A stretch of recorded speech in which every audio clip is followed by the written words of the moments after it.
আজি গোটেই অসমত জেগাই জেগাই অজস্ৰ অবৈধ কাঠফলা মিল আপোনালোকেতো চবেই জানে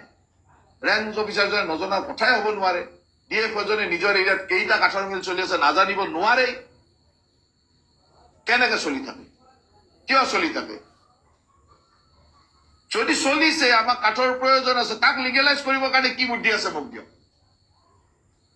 কাঠৰ মিল বিলাক যে গাঁৱে ভূঞে এতিয়া আপুনি বৰপেটাৰ এনেকুৱা অজস্ৰ অঞ্চল আছে মই আপোনালোক নাৱৰে লৈ যাম ওলাব একেবাৰে চৰৰ মাজত নাৱৰে গৈ 25টা 30টা 40টা কাঠৰ মিল চলি আছে কি আপোনালোকে নাজানে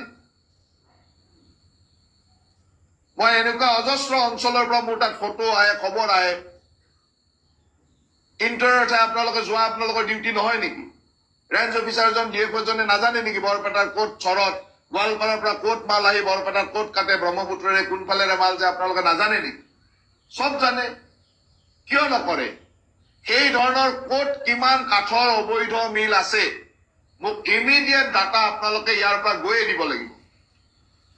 ডাইৰেক্ট মোৰ অফিচলৈকে পঠাব যে ইমান অবৈধ মিল আছে তাৰ পিছত যদি গৈ মই কোনোবা জেগাত এটাও মিল দেখা পাওঁ তেতিয়াহ'লে তাৰ ওপৰত ইমান বেয়া একশ্যন হ'ব যে তেওঁৰ কেৰিয়াৰটো তাতে শেষ হ'ব